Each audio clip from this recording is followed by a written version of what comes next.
We're going? That's going. Here you go, Batman. Chapter 1. I am Batman. Who is an addict? Most of us do not have to think twice about this question. We know. Our whole life and thinking was centered in drugs in one form or another, beginning and using and finding a ways and a means to get more. We live to use and use to live. Very simply, an addict is a man or a woman whose life is controlled by drugs. We are people in the grip of a continuing and progressive illness whose ends are always the same: jails, institutions, and death. Those of us who have found the program of Narcotics Anonymous do not have to think twice about the question, who is an addict? We know. The following is our experience. As addicts, we are people whose use of any mind-altering, mood-changing substances causes a problem in any area of our life. Addiction is a disease that involves more than the use of drugs. Some of us believe that our disease was present long before the first time that we used. Most of us did not consider ourselves addicted before coming to the Narcotics Anonymous program. The information available to us came from misinformed people. As long as we could stop using for a while, we thought that we were all right. We looked at the stopping, not the using. As our addiction progressed, we thought of stopping less and less. Only in desperation did we ask ourselves, could it be the drugs? We did not choose to become addicts. We suffer from a disease that expresses itself in ways that are antisocial and that makes detection, diagnosis, and treatment difficult. Our disease isolated us from people except when we were getting, using, and finding ways and the means to get more. Hostile, resentful, self-centered, and self-seeking. We cut ourselves off from the outside world. Anything not completely familiar became alien and dangerous. Our world shrank and isolation became our life. We used in order to survive. It was the only way of life that we knew. Some of us used, misused, and abused drugs and still did not consider ourselves addicts. Through all of this, we kept telling ourselves that I can handle it. Our misconceptions about the nature of addiction included visions of violent street crime, dirty needles, and jail. When our addiction was treated as a crime or a moral deficiency, we became rebellious and were driven deeper into isolation. Some of the highs felt great, but eventually the things that we had to do to continue using reflected desperation. We were caught in the grip of our disease. We were forced to survive any way that we could. We manipulated people and tried to control everything around us. We lied, stole, cheated, and sold ourselves. We had to have drugs regardless of the cost. Failure and fear began to invade our lives. One aspect of our addiction is our inability to deal with life on life's terms. We tried drugs and combination of drugs to cope with the seemingly hostile world. We dreamed of finding a magic formula that would solve our ultimate problem, ourselves. The fact was that we could not use any mind-altering or mood-changing substance, including marijuana and alcohol, successfully. Drugs ceased to make us feel good. At times we were defensive about our addiction and justified our right to use, especially when we had legal prescriptions. We were proud of this sometimes illegal and often bizarre behavior that typified our using. We forgot about the times when we sat alone and were consumed by fear and self-pity. We fell into a pattern of selective thinking. We only remembered the good drug experience. We justified and rationalized the things that we did to keep from being sick or going crazy. We ignored the times when life seemed to be a nightmare. We avoided the reality of our addiction. Higher mental and emotional functions such as conscience and the ability to love were sharply affected by our use of drugs. Living skills were reduced to an animal level. Our spirit was broken. The capacity to feel human was lost. This seems extreme, but many of us have been in this state of mind. We were constantly searching for the answer, that person, place, or thing that would make everything all right. We lacked the ability to cope with daily living. As our addiction progressed, many of us found ourselves in and out of institutions. These experiences indicated that there was something wrong with our lives. We wanted an easy way out. Some of us thought of suicide. Our attempts were usually feeble and only helped to contribute to our feelings of worthlessness. We were trapped in the illusion of what if only, and just one more time. When we did seek help, we were only looking for the absence of pain. We had regained good physical health many times, only to lose it by using again. Our track record shows that it is impossible for us to use successfully. No matter how well we may appear to be in control, using drugs always brings us to our knees. Like other incurable diseases, addiction can be arrested. We agree that there is nothing shameful about being an addict, provided we accept our dilemma honestly and take positive action. We are willing to admit without reservation that we are allergic to drugs. Common sense tells us that it would be insane to go back to the source of our allergy. Our experience indicates that medicine cannot cure all our illness. Although physical and mental tolerance play a role, many drugs require no extended period of use to trigger allergic reactions. Our reaction to drugs is what makes us addicts, not how much that we use. Many of us did not think that we had a problem with drugs until the drugs ran out. Even when others told us that we had a problem, we were convinced that we were right and the world was wrong. We used this belief to justify our self-destructive behavior. We developed a point of view that enabled us to pursue our addiction without concern for our own well-being or the well-being of others. We began to feel that drugs were killing us long before we could ever admit it to anyone else. We noticed that if we tried to stop using, we couldn't. We suspected that we had lost control over drugs and had no power to stop. Certain things followed as we continued to use. We become accustomed to a state of mind that is common to addicts. We forgot what it was like before that we started using. We forgot about social graces. We acquired strange habits and mannerisms. We forgot how to work. We forgot how to play. We forgot how to express ourselves and how to show concern for others. We forgot how to feel. While using, we lived in another world. We experienced only periodic jolts of reality or self-awareness. It seemed that we were at least two people instead of one, Dr. Jekyll and Mr. Hyde. We ran around and tried to get our lives together before our next run. Sometimes we could do this very well, but later it was less important and more impossible. In the end, Dr. Jekyll died and Mr. Hyde took over. Each of us has a few things that we never did. We cannot let these things become excuses to use again. Some of us feel lonely because of the differences between us and other members. This feeling makes it difficult for us to give up old connections and old habits. We all have different tolerances for pain. Some addicts needed to go to greater extremes than others.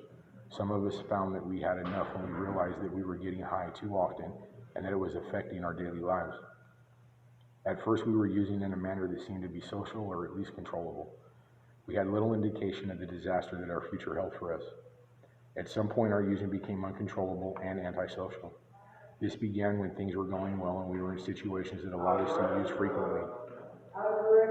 This was usually the end of the good times. We may have tried to moderate, substitute, or even stop using, but we went from a state of drug success and well-being to a complete spiritual, mental, and emotional bankruptcy. This rate of decline varies from addict to addict. Whether it occurs in years or days, it is all downhill.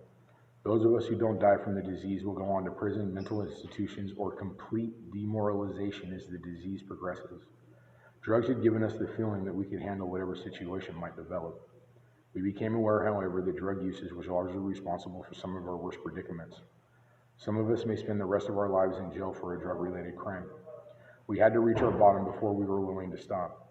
We were finally motivated to seek help in the latter stage of our addiction. Then it was easier for us to see the destruction, disaster, and the delusion of our using. It was harder to deny our addiction when problems were staring us in the face. Some of us first saw the effects of addiction on the people closest to us. We were very dependent on them to carry us through life. We felt angry, disappointed, and hurt when they found other interests, friends, and loved ones. We regretted the past, dreaded the future, and we weren't too thrilled about the present. After years of searching, we were morally unhappy and less satisfied than when it all began. Our addiction enslaved us. We were prisoners of our own mind and were condemned by our own guilt. We gave up the hope that we could ever stop using drugs. Our attempts to stay clean always failed, causing us pain and misery. As addicts, we have an incurable disease called addiction. The disease is chronic, progressive, and fatal. However, it is an treatable disease. We feel that each individual has to answer the question, am I an addict? How we got the disease is of no importance to us. We are concerned only with your recovery. We begin to treat our addiction by not using. Many of us sought answers and failed to find any workable solution until we found each other in Narcotics Anonymous. Once we identify ourselves as addicts, help then becomes possible. We can see a little of ourselves in every addict and see a little of them in us. This insight lets us help one another. Our future seemed hopeless until we found clean addicts who were willing to share with us. Denial of our addiction kept us sick, but our honest admission of addiction enabled us to stop using. The people of Narcotics Anonymous told us that they were recovering addicts who had learned to live without drugs. If they can do it, then so could we. The only alternatives to recovery are jails, institution, dereliction, and death. Unfortunately, our disease makes us deny our addiction. If you are an addict, you can find a new way of life through the NA program.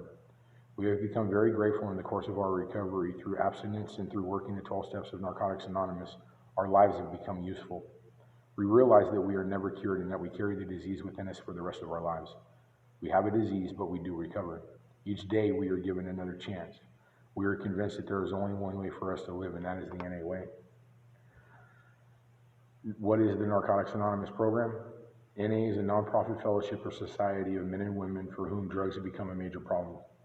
We are recovering addicts who meet regularly to help each other stay clean. This is a program of complete abstinence from all drugs.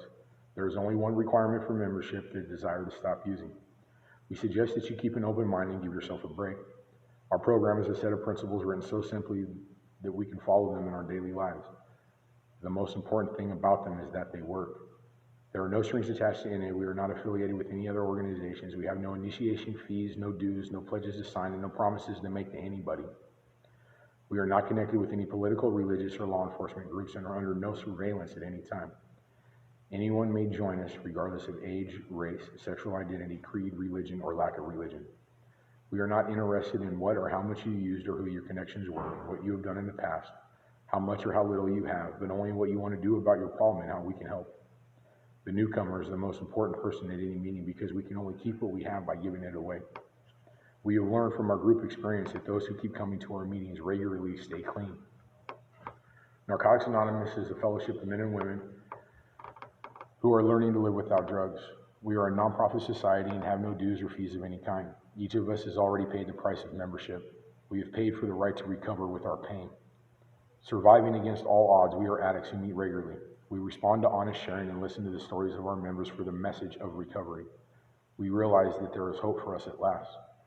We make use of the tools that have worked for other recovering addicts who have learned in NA to live without drugs. The 12 steps are positive tools that make our recovery possible. Our primary purpose is to stay clean and to carry the message to the addict who's still suffering. We are united by our common problem of addiction. By meeting, talking, and helping other addicts, we are then able to stay clean. The newcomer is the most important person at any meeting because we can only keep what we have by giving it away. Narcotics Anonymous has many years of experience with literally hundreds and thousands of addicts. This first-hand experience in all phases of illness and recovery is of unparalleled therapeutic value. We are here to share freely with any addict who wants to recover. Our message of recovery is based on our experience. Before coming to the fellowship, we exhausted ourselves by trying to use successfully and wondering what was wrong with us. After coming to NA, we found ourselves among a very special group of people who have suffered like us and found recovery. In their experiences, freely shared, we found hope for ourselves. If the program worked for us, if the program worked for them, it would work for us. The only requirement for membership is the desire to stop using. We have seen the program work for any addict who honestly and sincerely wants to stop.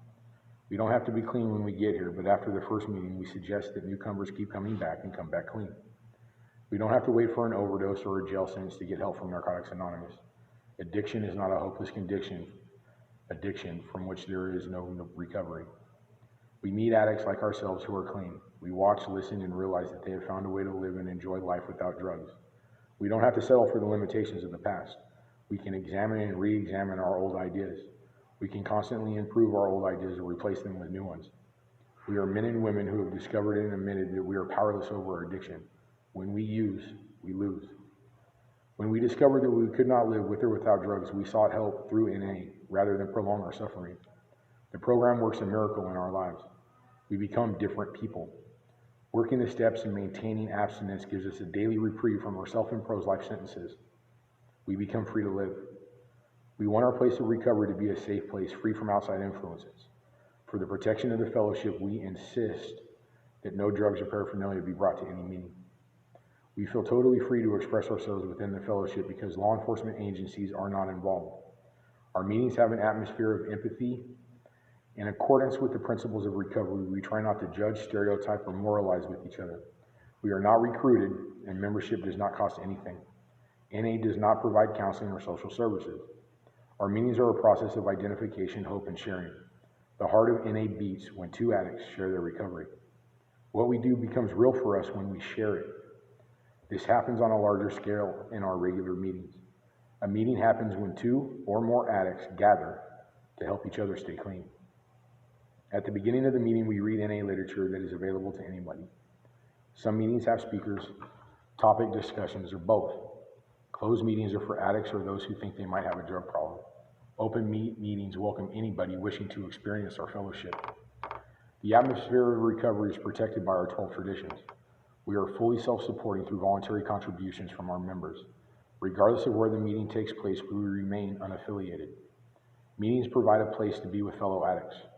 All we need are two addicts caring and sharing to make a meeting. We let new ideas flow into us. We ask questions. We share what we have learned about living without drugs. Though the principles of 12 steps may seem strange to us at first, the most important thing about them is that they work. Our program is a way of life.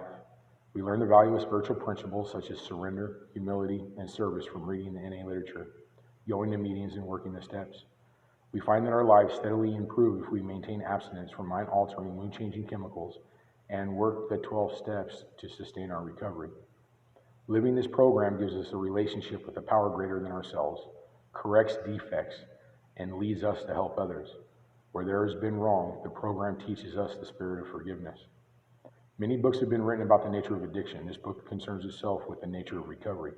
If you are an addict and have found this book, please give yourself a break and read it. Why are we here? Before coming to the Fellowship of Narcotics Anonymous, we could not manage our own lives. We could not live and enjoy life as other people do. We had to have something different, and we thought we had found it in drugs. We placed their use ahead of the welfare of our families, our wives, husbands, and our children. We had to have drugs at all costs. We did many people great harm, but most of all, we harmed ourselves. Through our inability to accept personal responsibilities, we were actually creating our own problems. We seemed to be incapable of facing life on its own terms. Most of us realized that in our addiction, we were slowly committing suicide. But addiction is such a cunning enemy of life that we had lost the power to do anything about it. Many of us ended up in jail or sought help through medicine, religion, and psychiatry. None of these methods was sufficient for us. Our disease always resurfaced or continued to progress until in desperation, we sought help from each other in Narcotics Anonymous. After coming to NA, we realized that we were sick people. We suffered from a disease from which there is no known cure. It can, however, be arrested at some point, and recovery is then possible. We are addicts seeking recovery. We used drugs to cover our feelings and did whatever was necessary to get drugs. Many of us woke up sick, unable to make it to work, or went to work loaded. Many of us stole to support our habit. We hurt the ones we love. We did all these things and told ourselves that I can handle it. We were looking for a way out. We could face life on life's terms. In the beginning, using was fun. For us, using became a habit and finally was necessary for our survival. The progression of the disease was not apparent to us. We continued on the path of destruction unaware of where it was leading us. We were addicts and we didn't know it. Through drugs, we tried to avoid reality, pain, and misery. When the drugs wore off, we realized that we still had the same problems and they were becoming worse. We sought relief by using again and again, more drugs, more often. We sought help and found none. Often doctors didn't understand our dilemma. They tried to help by giving us medication. Our husbands, wives, and loved ones gave us what they had and drained themselves in the hope that we would stop using or would get better. We tried substituting one drug for another, but this only prolonged our pain. We tried limiting our usage to social amounts without success. There is no such thing as a social addict. Some of us sought an answer through churches, religions, or cultism. Some sought a cure by geographic change. We blamed our surroundings and living situations for our problems. This attempt to cure our problems by moving gave us a chance to take advantage of new people. Some of us sought approval through sex or change of friends. This approval-seeking behavior carried us further into our addictions. Some of us tried marriage, divorce, or desertion. Regardless of what we tried, we could not escape from our disease. We reached a point in our lives where we felt like a lost cause. We had little worth to family, friends, or on the job. Many of us were unemployed and unemployable. Any form of success was frightening and unfamiliar. We didn't know what to do. As a feeling of self-loathing grew, we needed to use more and more to mask our feelings. We were sick and tired of pain and trouble. We were frightened and ran from the fear. No matter how far we ran, we always carried fear with us. We were hopeless, useless, and lost. Failure had become our way of life, and self-esteem was non-existent. Perhaps the most painful feeling of all was the desperation. Isolation and denial of our addiction kept us moving along this downhill path. Any hope of getting better disappeared. Helplessness, emptiness, and fear became our way of life. We were complete failures. Personality change was what we really needed. Change from self-destructive patterns of life became necessary. When we lied, cheated, or stole, we degraded ourselves in our own eyes. We had had enough of self-destruction. We experienced our powerlessness. When nothing relieved our paranoia and fear, we hit bottom and became ready to ask for help. We were searching for an answer when we reached out and found Narcotics Anonymous. We came to our first NA meeting in defeat and didn't know what to expect. After sitting in a meeting or several meetings, we began to feel that people cared and were willing to help. Although our minds told us that we would never make it, the people in the fellowship gave us hope by insisting that we could recover. We found that no matter what our past thoughts or actions were, others had felt and done the same. Surrounded by fellow addicts, we realized that we were not alone anymore. Recovery is what happens in our meetings. Our lives are at stake. We found that by putting recovery first, the program works. We faced 3 disturbing realizations. First, we are powerless over addiction and that our lives are unmanageable.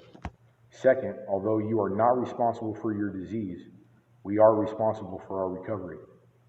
3, we can no longer blame people, places, or things for our addiction. We must face our problems and our feelings. The ultimate weapon for recovery is the recovering addict. We concentrate on recovery and feelings, not what we have done in the past. Old friends, places, and ideas are often a threat to our recovery. We need to change our playmates, playgrounds, and playthings. When we realized that we are not able to manage without drugs, some of us immediately began experiencing depression, anxiety, hostility, and resentments. Petty frustrations, minor setbacks, and loneliness often make us feel that we are not getting any better. We find that we suffer from a disease, not a moral dilemma. We were critically ill, not hopelessly bad. Our disease can only be arrested through abstinence. Today we experience a full range of feelings. Before coming into the fellowship, we either felt elated or depressed. Our negative sense of self has been replaced by a positive concern for others. Answers are provided and problems are solved. It is a great gift to feel human again. What a change from the way that we used to be. We know the NA program works. The program convinced us that we needed to change ourselves instead of trying to change the people and the situations around us. We discovered new opportunities. We found a sense of self-worth, and we learned self-respect. This is a program for learning. By working the steps, we come to accept a higher power's will. Acceptance leads to recovery. We lose our fear of the unknown, and then we are set free. How it works? If you want what we have to offer and are willing to make the effort to get it, then you are ready to take certain steps. These are the principles that made our recovery possible. 1, we admitted that we were powerless over our addiction and that our lives had become unmanageable. 2, we came to believe that a power greater than ourselves could restore us to sanity. 3, we made a decision to turn our will and our lives over to the care of God as we understood Him. 4, we made a searching and fearless moral inventory of ourselves. 5, we admitted to God, to ourselves, and to another human being the exact nature of our wrongs. 6, we were entirely ready to have God remove all these defects of character. 7, we humbly asked Him to remove our shortcomings. 8, we made a list of all persons we had harmed and became willing to make amends to them all.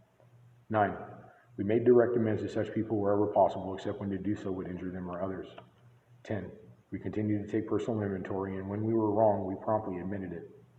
11, we sought through prayer and meditation to improve our conscious contact with God as we understood Him, praying only for knowledge of His will for us and the power to carry that out. 12, having had a spiritual awakening as a result of these steps, we tried to carry this message to addicts and to practice these principles in all of our affairs. This sounds like a big order, and we can't do it all at once. We didn't become addicted in one day, so remember, easy does it. There is one thing more than anything else that will defeat us in our recovery. This is an attitude of indifference or intolerance toward spiritual principles. 3 of these that are indispensable are honesty, open-mindedness, and willingness. With these, we are well on our way. We feel that our approach to the disease of addiction is completely realistic, for the therapeutic value of one addict helping another is without parallel. We feel that our way is practical, for one addict can best understand and help another addict. We believe that the sooner we face our problems within our society and everyday living, just that much faster do we become acceptable, responsible, and productive members of that society. The only way to keep from returning to active addiction is not to take that first drug. If you are like us, you know that 1 is too many and 1,000 is never enough. We put great emphasis on this, for we know that when we use drugs in any form, or substitute one for another, we release our addiction all over again. Thinking of alcohol as different from other drugs has caused a great many addicts to relapse. Before we came to NA, many of us viewed alcohol separately, but we cannot afford to be confused about this. Alcohol is a drug. We are people with the disease of addiction who must abstain from all drugs in order to recover. These are some of the questions we have asked about ourselves. Are we sure that we want to stop using? Do we understand that we have no real control over drugs? Do we recognize that in the long run, we didn't use drugs, they used us? Did jails and institutions take over the management of our lives at different times? Do we fully accept the fact that our every attempt to stop using or to control our using has failed? Do we know that our addiction changed us into someone that we didn't want to be? Dishonest, deceitful, self-willed people at odds with ourselves and our fellow man? Do we really believe that we failed as a drug user?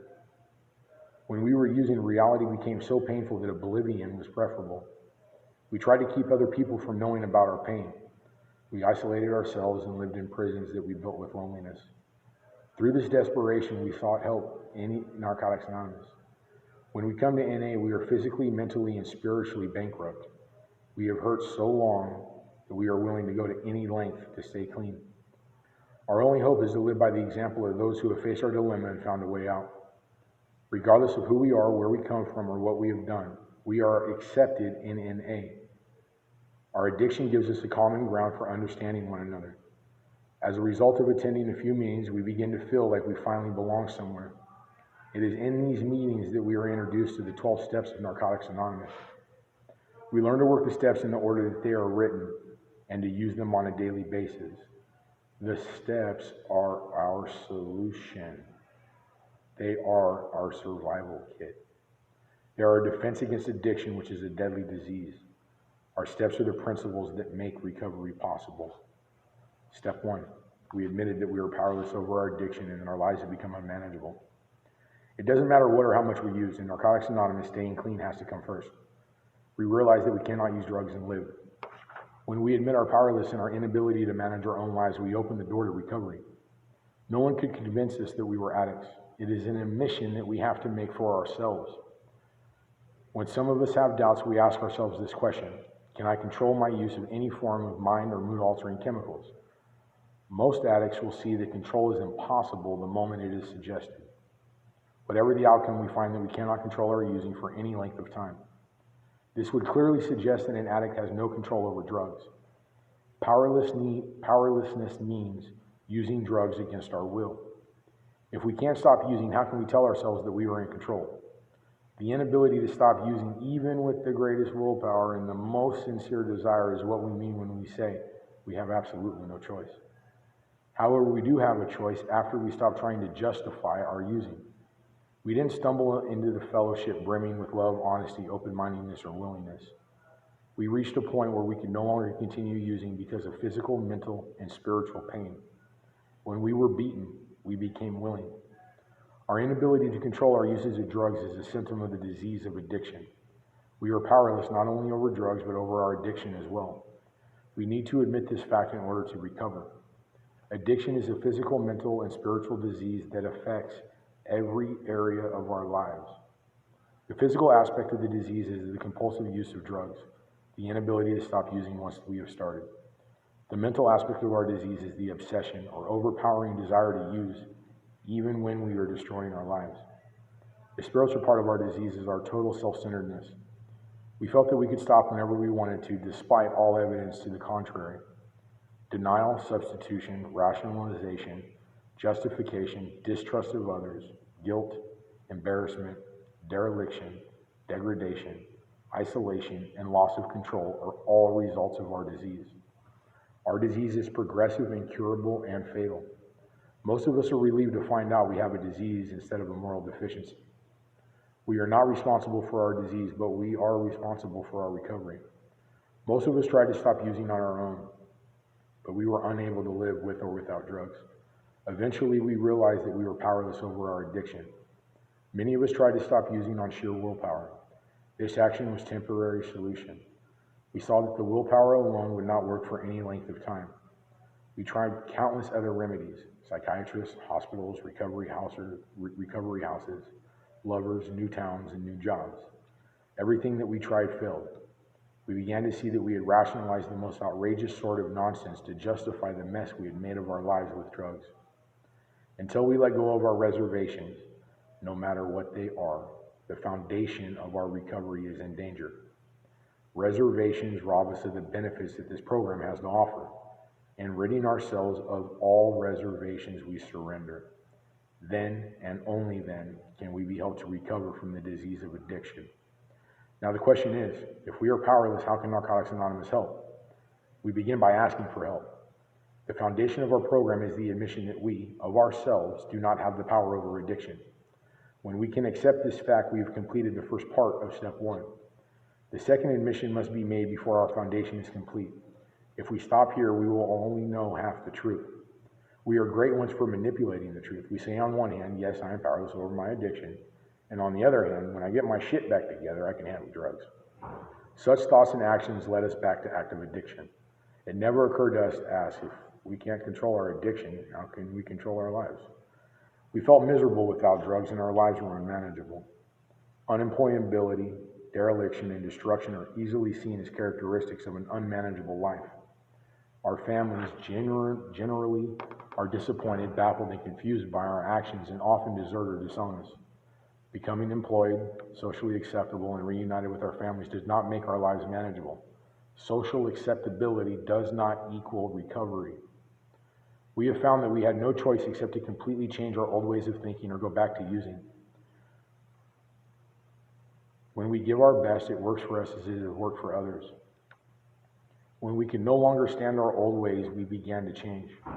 From that point forward, we began to see that every clean day is a successful day, no matter what happens.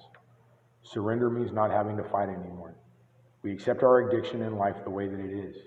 We become willing to do whatever is necessary to stay clean, even the things that we don't like doing. Until we took step 1, we were full of fear and doubt. At this point, many of us felt lost and confused. We felt different. Upon working this step, we affirmed our surrender to the principles of Narcotics Anonymous. Only after surrender are we able to overcome the alienation of our addiction. Help for addicts begins only when we are able to admit complete defeat. This can be frightening, but it is the foundation on which we built our lives. Step 1 means that we do not have to use, and this is a great freedom. It took a while for some of us to realize that our lives had become unmanageable. For others, the unmanageability of their lives was the only thing that was clear. We knew in our hearts that drugs had had the power to change us into someone that we didn't want to be. Being clean and working the steps, we are released from our chains. However, none of the steps work by magic. We do not just say the words of the step. We have to learn to live them. We see for ourselves that the program has something to offer us. We have found hope. We can learn to function in the world in which we live. We can find meaning and purpose in life and be rescued from the insanity, depravity, and death. When we admit our powerlessness and our inability to manage our own lives, we open the door for a power greater than ourselves to help us. It is not where we were that counts, but where we are going. Step 2. We came to believe that a power greater than ourselves could restore us to sanity. The second step is necessary if we expect to achieve ongoing recovery. The first step leaves us with the need to believe in something that can help us with our powerlessness, uselessness, and helplessness. The first step is left a vacuum in our lives. We need to find something to fill that void. This is the purpose of the second step. Some of us didn't take this step seriously at first. We passed over it with a minimum of concern, only to find that the next steps would not work until we worked step 2. Even when we admitted that we needed help with our drug problem, many of us would not admit to the need for faith and sanity. We have a disease, progressive, incurable, and fatal.